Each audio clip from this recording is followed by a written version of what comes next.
Now they said, you just can't, in this part of the country, stress soul winning all the time. I mean, this area is not used to it. Well, blessed be God, I never preach what I preach because the folks are used to it. I preach it because it's in the book. Amen. And these preachers said, okay, don't listen, but you'll get over that. Well, I've been preaching 28 years, and I'm not over it yet. Amen. You will check the record of soul winning and baptisms and evangelism and converts in my ministry through these years. You'll find instead of getting over with it, we've got on with it. Why? Because the great topic, the great ministry of the New Testament church was saving sinners. Let me tell you something this morning. You say something, Brother Hyles, I go to church there, and we have to stand, and I get tired of standing, and we sing, and all those folks coming down the aisle, kneeling at the altar, and the Cowboys are on football today. That's why we're going to that early today. But I have a television set right here. And if I step back and preach back here, you'll know I'm checking the score of the game. But the Cowboys are on television today, and the Super Bowl is going to come up in a couple of weeks, and I stand there, and I stand there, and I stand there. Brother Hyles, I'll tell you what, I'm going to go somewhere where they don't have invitations, where you wear yourself out. Let me tell you something. If you do, it'll not be a New Testament church. That's right. The early church bathed itself in saving sinners. That's what it's all about, saving sinners. There's a second thing, faithful saying, found in 1 Timothy chapter 3 and verse 1. This is the true saying, if any man desire the office of a bishop, he desireth the good work. Now that's the second true, faithful saying. The topic preachers used in the New Testament church. What? He that desireth the office of a bishop desireth a good thing. Now what does that mean? That doesn't mean Bishop Sheen on television.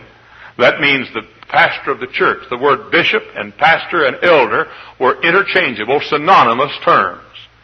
That means this, young preachers, it means if anybody wants to be a pastor, it's a good thing. That means that week after week, old James stood up in the church in Jerusalem and said, why don't you ask God to call you to be a pastor? That means Peter would preach, and it'd be a faithful topic, a favorite topic of Peter. Why don't you ask God to let you to be a pastor? Every once in a while somebody comes to me and says, Brother Hyles, all our boys are surrendering to preach. Said, somebody's got to be lawyers and electricians. I say, let the Presbyterians be lawyers and electricians. No, I'm not against lawyers, electricians either. We need them around here quite often. But I'll tell you one thing, brother. You'll never be called any higher than the office of being a pastor. Amen. And that's one reason why in this church for these 14 and a half years, it's been young preachers, young preachers, young preachers, young preachers. For 17 years, I've toured this country looking for a man. This year, I preached to over 28,000 different preachers across this nation, trying to stir the preachers and get young preachers. That's why I go. I flew to Memphis, Tennessee, Thursday. I used to go on Monday and Tuesday, but during the holidays I changed my trip a bit. Went to Memphis, Tennessee. When I got on the airplane, I felt a little squeamish in the tummy. I always hate to admit I'm sick. It's not very good publicity for health foods, you know. But felt a little squeamish in the tummy. So I asked the stewardess if she had Alka-Seltzers, and she gave me a couple of Alka-Seltzers, and that helped me for a little bit. I got down to the room, and I just didn't feel well. There's a reporter there from the Memphis newspaper, I forget the name of it, what's that? Commercial Appeal, that's right, the Memphis Commercial Appeal. And you let me preach here in this pulpit. And but anyway, he was there. He interviewed me, and in fact, he came to church that night and gave us about a third of a page in the paper and so forth. But anyhow, I didn't feel real good.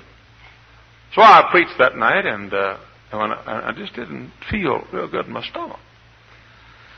So I went out, and it was much warmer there than it is here, but I froze to death. I mean, I was just like that. And I got in the car, and the preacher said, you want to go out and get a bite to eat? And I said, no. And you know how you are. You don't want to touch even your arm to touch the sleeve. You're just freezing. And I said, look, let's go by the drugstore and let me get some Calanal gel. I take that when I have some stomach problems, and it's that chalky stuff that man and beast hate, and the devil invented the taste of it. But so I got this Calanal gel. I took some of it. And so I went to bed. But before I got to bed, I do like that. And I got the idea I was having a chill. I turned the thermostat up to 90 degrees. Wrapped myself in a blanket and still was having a chill. About 1 o'clock in the morning I woke up, didn't have any aspirins. I called the desk. I said, look, you got a dying man down here, and I need a couple of aspirins before I go. So I don't want to go to heaven with fever. So I said to the fellow, he laughed, and I said to him, I said, look, I'm sick as a horse, and I don't know how sick horses get, but I'm sick, and I got to have some aspirins. He said, well, we don't have any. He said, we have a machine here. Well, I'll get you some. Went to the machine was out of order. A little vending machine. I said, look, man, it's 1 o'clock in the morning. I haven't had a wink of sleep, and I'm just freezing to death. And I've got high fever. I know I had fever 118 at least. And I said, I've got to have some aspirins. And so he said, well, the porter here says he'll go for a price. I paid Thursday, and I got more fever thinking about this. I paid Thursday night, 1 o'clock Friday morning, for 2 aspirins, a total of $5. I killed the porter. But I took the aspirin. And then guess what happened? That made me sick at my stomach. And the rest of the night, I stood nothing. I knelt at the altar in the bathroom.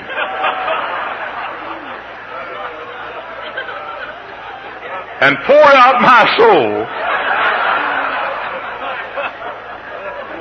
at the altar.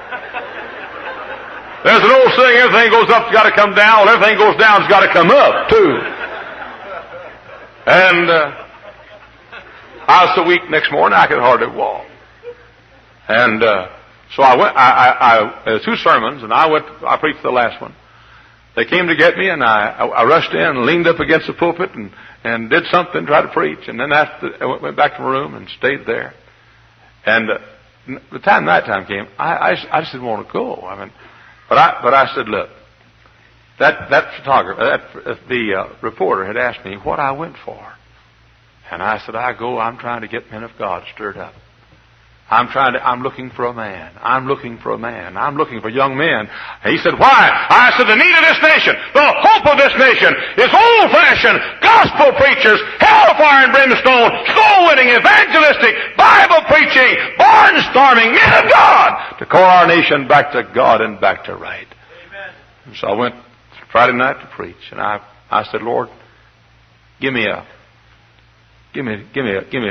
man. I said always, give me a man. And Jim Vineyard was there. He didn't preach on Thursday, but he came in and he preached Friday night first. And if he ever preached good in his life, it's Friday night. I wanted somebody to do bad, so I wouldn't have to do so good. But after the service, I kept on looking for a man. After the service, I was weak and so forth. But after the service, down the aisle they started to come. One young man came and he said, God called me to preach years ago. I've got a wife and 3 kids, but he said, I'm going to preach. I'm surrendering my life to preach now. Down the aisle, the young man came. The pastor said, it's the outstanding young man in the church, been living in sin. God called him to preach. He said, that young man's going to go to town for God.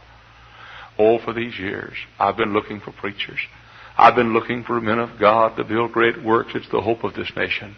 I've said it in the north, the east, the south, and the west. If we don't have a generation of great churches built by great men of God across this nation, these boys and girls here on the front will live in communistic slavery before their lives are over. We've got to have them. What did you preach about, Peter? What did you preach about, James? What did you preach about, Paul? What did the New Testament church preacher preach about? They preached first, Jesus Christ came to save sinners. The second thing they preached, we need men of God. They came to say, he that desireth the office of a bishop, a pastor, desireth a good thing. There's a third topic. A third topic found in 1 Timothy chapter 4 and verse 8. But for bodily exercise profiteth little. But godliness is profitable unto all things, having promise of the life that now is and that of which is to come. This is a faithful saying and worthy of all acceptation. What is this topic they preached about? Bodily exercise profiteth little. Now don't misunderstand me. Paul wasn't saying don't exercise. The simple truth is Paul himself was an athlete. He spoke about the Olympic Games. He spoke about running. He spoke about tracks. He spoke about weightlifting. He spoke about wrestling. He spoke about boxing. He himself believed in exercise. And he's not saying here bodily exercise. What he really is saying is bodily exercise profiteth but for a while. Tell you what to do, Brother Bordway. You still run? You stopped running. The Bible says, he that endureth to the end, the same he shall be saved. But you do 10 push-ups today, or 15, 20 push-ups today.